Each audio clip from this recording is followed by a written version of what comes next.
வாக்கு சதவீதத்துல எம்ஜிஆரை விஞ்சிவிட்டேன் என்று சொல்லுகிற விஜய் ஏன் எம்ஜிஆரை போல மெஜாரிட்டியை பெற முடியவில்லை? இதுக்கு முந்தின அரசு திராவிட மாடல் அரசாக இருந்தது என்றால் விஜயனுடைய அரசு சோஃபா மாடல் அரசாக இருக்கிறது. இந்த விதமான அனர்த்தங்கள் அபத்தங்கள் எதுவும் எம்ஜிஆருடைய காலத்துல நடந்திருந்தது. தனக்கு முன்னாடி இருக்கக்கூடிய சமூகத்தை மனதில் வைத்து தன்னுடைய திரைப்படத்தை வடிவமைத்தவர் எம்ஜிஆர். ஆனால் விஜய் தன்னுடைய பிம்ப கட்டுமானத்தை மட்டுமே மனதில் வைத்துக் கொண்டு தன்னுடைய திரைப்படத்தை வடிவமைத்தார். புயலுக்கு காகம், மயிலுக்கு வான்கோழி, எம்ஜிஆருக்கு Vijay. Kolahalas TV YouTube channel, இது வாய்மையின் எக்காலம். எம்ஜிஆரையே தான் விஞ்சி விட்டது போல விஜய் பேசி இருக்கிறாரே, கவனித்தீர்களா? வணக்கம் நண்பர்களே. தமிழக முதலமைச்சர் விஜய் நேற்றைக்கு திருச்சியில் அங்க இருக்கக்கூடிய புனித வளனார் கல்லூரி மைதானத்தில் மக்களுக்கு நன்றி அறிவிக்கக்கூடிய கூட்டத்தில் பங்கேற்று பேசினார். அப்போ பேசுறப்போ எம்ஜிஆரை விட தான் உயர்ந்து விட்டது போல பேசினார். அவர் அரசியலுக்கு வந்ததிலிருந்து எம்ஜிஆருடன் தன்னை ஒப்பிட்டு பேசுவதை ஒரு வழக்கமாக வைத்திருக்கிறார். ஆனால் தேர்தலுக்கு முன்னால வரைக்கும் எம்ஜிஆருக்கு சமமானவராக தன்னை கருதி கொண்டு பேசி வந்தார். தேர்தல் முடிந்ததற்கு பிறகு எம்ஜிஆரையே விஞ்சிவிட்ட ஒரு மாமனிதராக தன்னை கருதி கொண்டு பேச தொடங்கி இருக்கிறார். அதைத்தான் அவர் திருச்சி கூட்டத்தில் வெளிப்படுத்தினார். திருச்சி கூட்டத்தில் அவர் என்ன சொல்லி இருக்கிறார் அப்படின்னா, எம்ஜிஆர் கூட தன்னுடைய முதல் தேர்தலில் இத்தனை சதவீத வாக்குகளை பெறவில்லை. 77 எம்ஜிஆர் பெறாத வாக்கை 26 நான் பெற்றிருக்கிறேன் அப்படிங்கிறார். புரட்சி தலைவர் எம்ஜிஆர் அவர்களுடைய முதல் தேர்தலில் கூட இந்த அளவுக்கு ஒரு ஓட் பர்சன்டேஜ் வாங்கல அப்படின்ட்டு நிறைய பேர் சொன்னாங்க. ஆனா நீங்க டிவி கேட்க அவ்வளோ நீங்க ஆதரிச்சிருக்கிறீங்க. 1977 நீங்க போடாத ஓட்ட 2026 நீங்க போட்டிருக்கிறீங்க. இது உண்மையிலேயே எம்ஜிஆரை விஜய் விஞ்சி விட்டாரா? இதுதான் இப்ப இருக்கிற கேள்வி. கொஞ்சம் யோசிச்சு பாருங்க. வாக்கு சதவீதத்துல எம்ஜிஆரை தான் விஞ்சி விட்டதாக சொல்லுகிறார். 1977 எம்ஜிஆர் பெற்ற வாக்கு சதவிகிதம் 33%. 2026 விஜய் பெற்ற வாக்கு சதவீதம் 35%. எம்ஜிஆர் பெற்றதை காட்டிலும் 2% கூடுதலாகத்தான் விஜய் பெற்றிருக்கிறார். ஆனா 77 இருந்த வாக்காளர்கள் எண்ணிக்கை எவ்வளவு? இன்னைக்கு இருக்கிற வாக்காளர்களுடைய எண்ணிக்கை எவ்வளவு? 77 இருந்த பாப்புலேஷன் என்ன? இன்னைக்கு 26 இருக்கிற பாப்புலேஷன் என்ன? சரி, ஒரு எளிமையான கேள்வி. வாக்கு சதவீதத்துல எம்ஜிஆரை விஞ்சிவிட்டேன் என்று சொல்லுகிற விஜய் ஏன் எம்ஜிஆரை போல தன்னுடைய முதல் தேர்தலில் மெஜாரிட்டியை பெற முடியவில்லை? 77 எம்ஜிஆர் ஃபுல் மெஜாரிட்டியோட தான் ஆட்சியை பிடித்தார். அதற்கு பிறகு 2 தேர்தல்கள்ல தொடர்ந்து மொத்தமா 3 தேர்தலில் ஃபுல் மெஜாரிட்டியோட தான் ஆட்சியை பிடித்தார். விஜயை போல 2 சீட்டு கட்சி 1 சீட்டு கட்சியா தேடி தேடி அலையல. ஆதரவுக்காக ஒவ்வொரு கட்சியுடைய அலுவலகத்துல படியேறி இறங்கல. அதிமுக ஒரு பிரிவு தலைவரை சந்திக்கிறதுக்கு அவர் வீட்டிலேயே போய் பார்த்தாரு. அவர் போறதுக்கு முன்னால சோஃபா போச்சு. இந்த டிராமா எதுவும் எம்ஜிஆர் காலத்துல நடக்கல. எம்ஜிஆருடைய வீட்டை தேடி யாரும் முகத்தை மூடிட்டு திடீர்னு உள்ள போகல. அது விஜயை தேடித்தான் முகத்தை மூடிட்டு ஒருத்தர் துண்டால முகத்தை மூடிட்டு உள்ள போனாரு. அத பிரேமலதாவே சட்டப்பேரவையில் வைத்து கேட்டு இருக்கிறார்.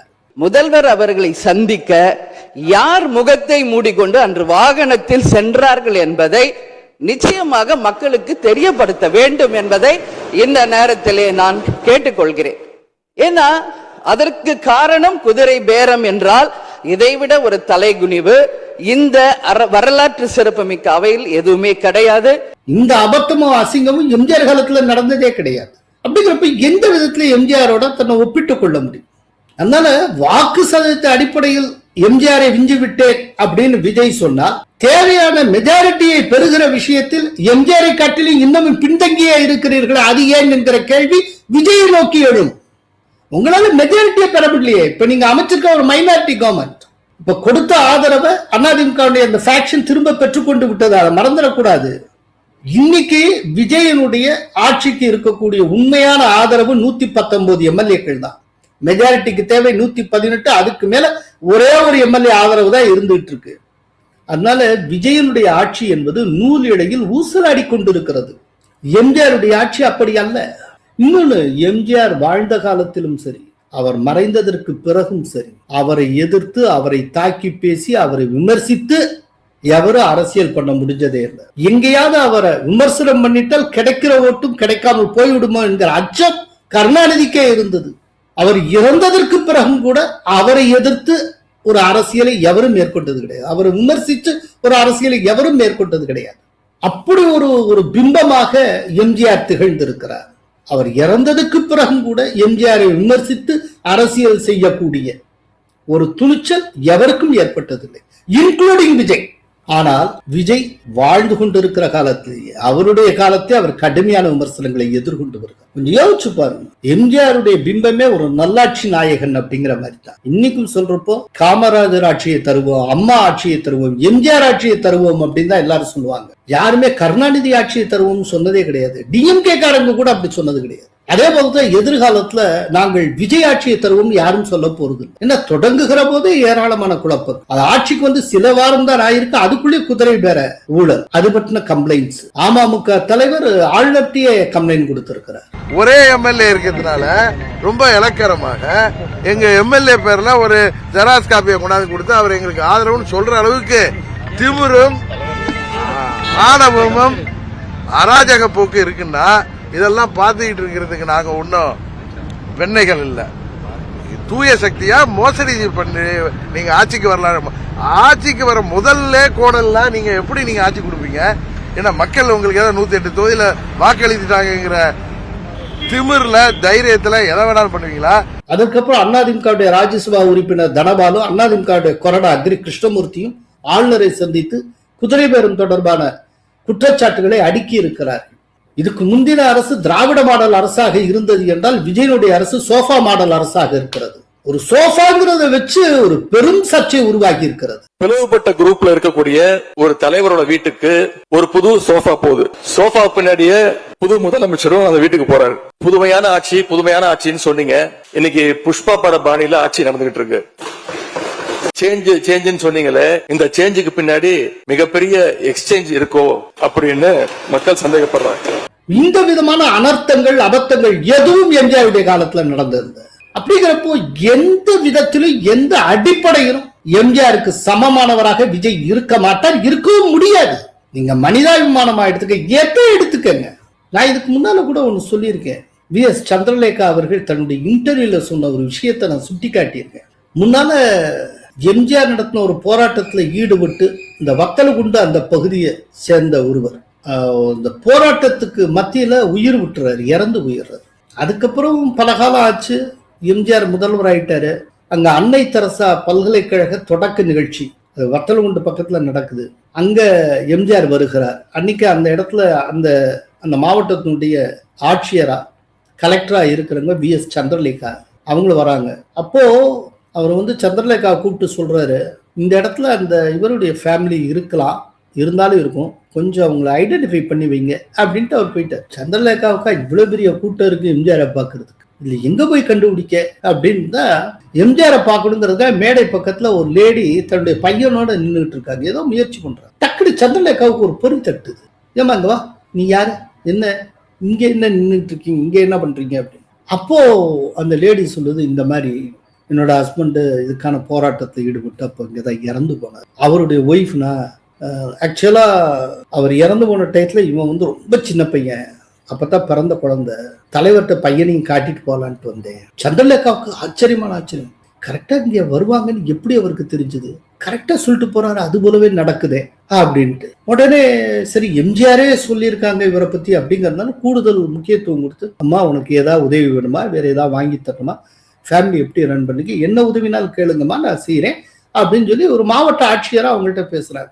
அதுக்கு அந்த லேடி சொன்னாங்களா, எனக்கு கணவர் இல்லைங்கிற அந்த ஒரு குறையை தவிர்த்து எந்த குறையும் இல்லை, கணவர் மறைந்ததற்கு பிறகு ஒவ்வொரு மாசமும் எனக்கு தலைவர்கிட்ட உதவி வந்துடும், அவருடைய உதவி வச்சுதான் இந்த பையனை இப்ப ஆளாக்கிக்கிட்டு, எந்த குறையும் இல்லை, தலைவர் என்ன அப்படி பார்த்துக்கிட்டு இருக்காரு, நான் இங்க வர்றாரு தலைவர், அதனால அவரை பார்த்து நன்றி சொல்லிட்டு போலான்ட்டு வந்தேன் அப்படின்னா. சந்திரலேகாவுக்கு அவ்வளவு ஆச்சரியம். அதுக்கப்புறம் எம்ஜிஆர் அவங்க சந்திச்சிருக்காங்க, நன்றி தெரிவிச்சிருக்காங்க. அவங்க போனதுக்கு அப்புறம் சந்திரலேகா கேட்டாங்களாம் எம்ஜிஆர், நீங்க என்ன இந்த மாதிரி ஒருத்தவங்க வந்தாலும் வருவாங்க பார்த்து வைங்கன்னு சொன்னேன், பார்த்துட்டேன், ஐடென்டிஃபை பண்ணிட்டேன், அவங்களுக்கு ஏதாவது உதவி வேணுமா என்னன்னு கேளுங்கன்னு கேட்டீங்க, கேட்டேன். அப்ப சொன்னாங்க நீங்க தொடர்ந்து அவங்க இறந்த அவர் ஹஸ்பண்ட் போனதுல இருந்து தொடர்ந்து நீங்க உதவி செஞ்சுட்டு வந்திருக்கீங்களா? அந்த குடும்பத்துக்கு ஏராளமான நன்மைகள் செஞ்சிருக்கீங்களா? நீங்க செஞ்ச உதவி வச்சுதான் அந்த பையனையே ஆளாக்கிக்கிட்டு இருக்கேன் அப்படின்னு அந்த லேடி சொன்னா, இதெல்லாம் என்கிட்ட சொல்லவே இல்லையே அப்படின்னு சந்திரலேகா கேட்கிறாங்க. அதுக்கு எம்ஜிஆர் சொன்னாரா, என்ன உதவி செஞ்சா என்னங்க, ஹஸ்பண்ட் போய் சேர்ந்துட்டானே, இந்த ஹஸ்பண்டை என்னால் திரும்ப கொண்டு வந்து கொடுக்க முடியும். ஒரு பெண்ணுக்கு அதை காட்டிலும் கொடுமை என்னங்க இருக்க முடியும்? உதவி தானங்க செய்ய முடியும், ஹஸ்பண்டை திருப்பி கொடுக்க முடியாதே. அப்புறம் இதுல பெருசா பேசிக்கிறதுக்கு என்னங்க இருக்கு? இதெல்லாம் மனிதாபிமானத்தோட உச்சகட்டம். என்ன இருந்தாலும் அன்னைக்கு தான் கல்யாணம் ஆன பொண்ணு ஹஸ்பண்ட் இழந்துட்டா, அதனால எந்த காலத்துலையும் திருப்பி கொடுக்க முடியுமா? இல்லை என்ன பண்ணியிருந்தா என்ன, அதுக்கு ஈடாகுமா?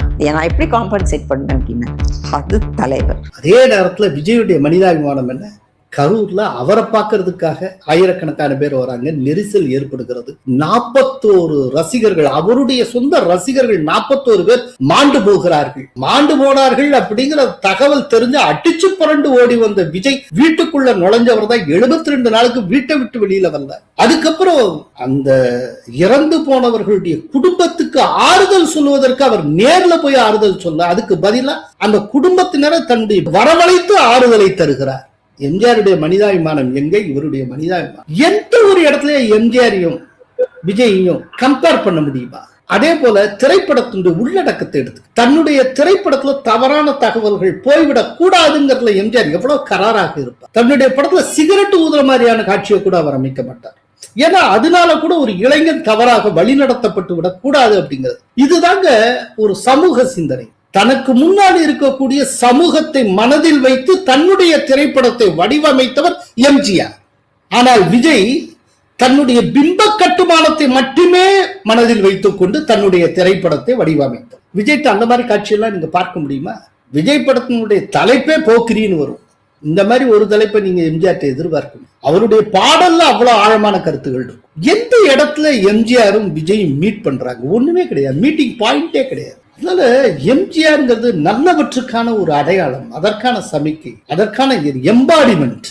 விஜய் எம்ஜிஆர் ஏணி வச்சால் கூட எட்ட முடியாது. அப்படிங்கிறப்போ என்னமோ தேர்தலுக்கு முன்னால எம்ஜிஆரோட ஒப்பிட்டு பேசுகிறார், தேர்தலுக்கு பின்னாலே எம்ஜிஆரை விட நான் வளர்ந்து விட்டதாக பேசுகிறார். இப்படியெல்லாம் அப்படி கைவீச்சா பேசுகிறவர் ஜெயிச்சில காட்டியிருக்கணும், மெஜாரிட்டியில பெற்று காட்டியிருக்கணும், தன்னுடைய சொந்த காலையில ஆட்சி அமைச்சிருக்கணும், குதிரை பேரம் இல்லாமல்ல ஆட்சி அமைச்சிருக்கணும், 2 சீட்டு கட்சியா தேடி போகாமல்ல இருந்திருக்கணும், முகத்தை மூடிட்டு வர்றவங்களை வரவேற்காமல்ல இருந்திருக்கணும், அதிமுகவுல ஒரு பிரிவை ஏற்படுத்தி அந்த பிரிவினுடைய தலைவர் வீட்டுக்கு போகாமல்ல இருந்திருக்கணும். இதெல்லாம் செஞ்சு இதெல்லாம் சரியா இருந்திருந்தால் கூட அப்பவும் கூட எம்ஜிஆரோட இவரால் ஒப்பிட முடியும். எம்ஜிஆர் ஒரு தனித்துவம் மிக்க மகா மனிதர்ல.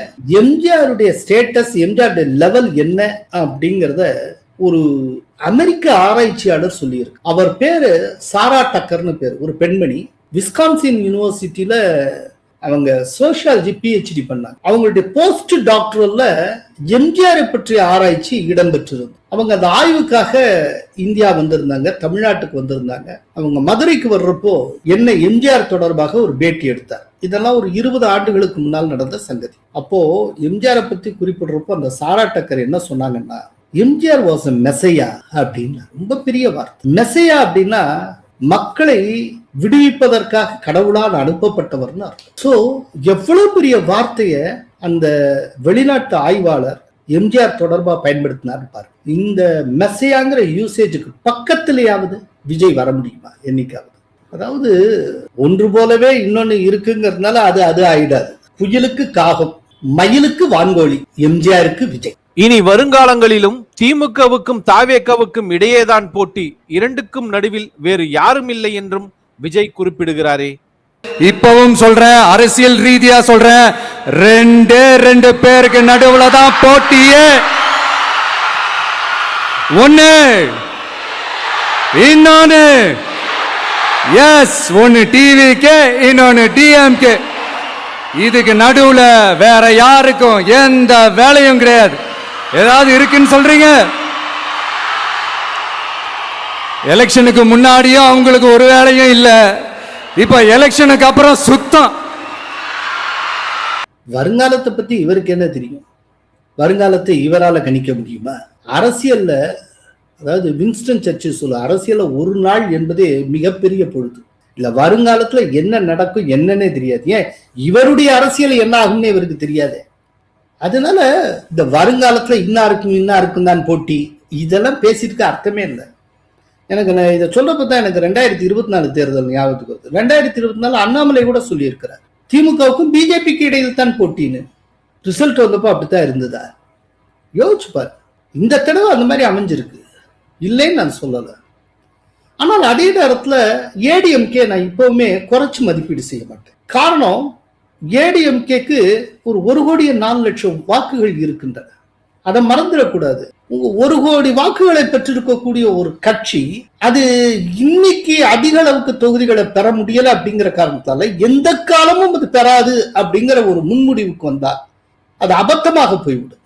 ஆக்சுவலா இதே போல காங்கிரஸ் கூட இடம் போட்டாங்க.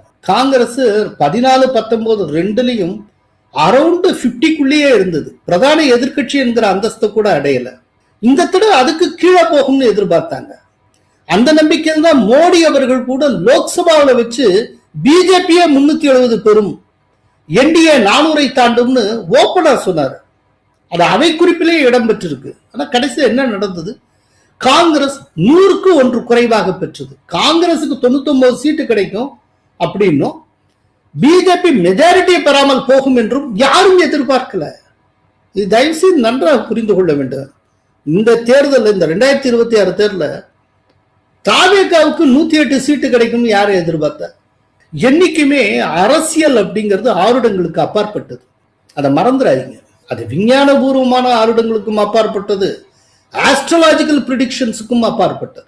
இப்ப விஜயுடைய ஆஸ்தான சோதிடர் இருக்காரே, அவரை இந்த 108 சீட்டுக்கு ரிசல்ட் வர்ற வரைக்குமே ஃபுல் மெஜாரிட்டியோட விஜய் ஆட்சி அமைப்பார்னு சொல்லிக்கொண்டே இருந்தார். அவருக்கு மெஜாரிட்டி கீழே வரும், மற்றவங்க சப்போர்ட்டோட இவர் ஆட்சி அமைக்கிற மாதிரி ஒரு சூழ்நிலை வரும் அப்படியே சொன்னார். அவர் பிரமாதமா ஜெயிக்க போறார் அப்படின்னு தான் சொன்னாரு. இன்னும் அவர் நிறைய ஆருடங்கள்ல சொல்லி இருக்கிறார். அப்புறம் தமிழ்நாட்டை தாண்டி இந்தியா முழுக்க அவருடைய ஆளுகை வந்துடும், இந்தியா முழுக்க அவர் பிரபலமாக போகிறார். அப்புறம் அவர் தான் பிரைம் மினிஸ்டர். அப்புறம் என்ன அதுக்கு மேல போவாரு. அப்புறம் ட்ரம்ப் அந்த ரேஞ்சில் அவர் பேசிக்கிட்டு இருப்பார், நிறைய சொல்லி இருக்கிறார். பட் அவருடைய ஆருடம் தமிழ்நாடு அளவுலேயே தடிக்கு விழுந்திருக்கிறதுங்கிறதுக்காக சொல்றேன். இதுக்காக நான் அவருடைய ஜோதிட திறனை குறைச்சு மதிப்பிடல, நான் ஜோதிடத்தையும் குறைச்சு மதிப்பிடல. அந்த அப்படி சொன்னது போல நடக்கலைங்கிறத மட்டும்தான் நான் சுட்டி காட்ட விரும்புறேன் இந்த இடத்துல. ஏன்னா எனக்கு ஜோதிடத்தின் மீது நம்பிக்கை உண்டு தனிப்பட்ட முறையில், அது வேற விஷயம். அரசியல்ங்கிறது பொதுவா ப்ரிடிக்ஷனுக்கு அப்பாற்படும். அது விஞ்ஞானபூர்வமான ப்ரிடிக்ஷனாக இருக்கக்கூடிய ஒப்பீனியன் போல், எக்ஸிட் போல் ஆகட்டும், ஆஸ்ட்ராலஜிக்கல் ப்ரிடிக்ஷன்ஸ் ஆகட்டும், அது ரெண்டுத்துக்குமே அப்பாற்பட்டு தான். எப்பயாவது சில நேரத்தில் ஆஸ்ட்ராலஜிக்கலாவும் சரி மற்றதும் சரியா ஒர்க் அவுட் ஆயிரும். அது இந்த காக்கா உட்கிற பணம்பழம் இருந்ததாங்கிற கதை மாதிரி தான். அதனால இதுக்கெல்லாம் இந்த விதமான ஜோசியம்லாம் சொல்லாமல் இருக்கிறது நல்லது. ஏன்னா இந்த விதமா விஜய் பேசுறத பத்திரமா சேவ் பண்ணி வச்சுட்டு இருப்பாங்க. நாளைக்கு இவர் சொன்னதுக்கு ஆப்போசிட்டா போறப்ப இது அத்தனையும் முளைக்கும், இது அத்தனையும் மீம்ஸா வரும், ரீல்ஸா வரும், எல்லாம் வரும். எல்லாத்தையும் விஜய் யோசிக்கணும். நேற்றைக்கு வரைக்கும் பேசி கொண்டிருந்த விஜய் அல்ல இன்னைக்கு அவர் சிஎம்ங்கிற ஒரு நாற்காலில் இருக்கார், ரொம்ப பொறுப்பான இடத்துல இருக்கிறார். அதற்கு தகுதியான விதத்திலும் அந்த அந்த அவர் அமர்ந்திருக்கிற நாற்காலிக்கு பெருமையை சேர்க்கும் விதத்திலும் அவர் பேச வேண்டும். வருங்காலத்துல இவர் தீர்மானிக்க முடியாது, இவர் உள்பட அனைவரையும் தீர்மானிக்கக்கூடிய இடத்தில் இருக்கிறவர்கள் மக்கள், அதை மறந்துடாது. இன்னைக்கு ஏடிஎம்கே விழுந்திருக்கலாம். பொதுவாக அதனுடைய தொடர் வீழ்ச்சிக்கு என்ன காரணம்? ஏடிஎம்கேங்கிறது எம்ஜிஆர் ஜெயலலிதா அப்படிங்கிற ஒரு மாபெரும் ஆளுமைகளா வளர்க்கப்பட்ட ஒரு கட்சி. இன்னைக்கு அங்க ஆளுமை பஞ்சம் ஏற்பட்டு இருக்கிறது. எம்ஜிஆர் ஜெயலலிதா அப்படிங்கிறதுக்கு இணையான ஒரு ஆளுமை அங்க இல்லை. ஆளுமை இல்லாதனால் ஏற்படக்கூடிய அந்த ஆளுமை பற்றாக்குறையினால் ஏற்படக்கூடிய பிரச்சனையில தவித்து வருகிறது.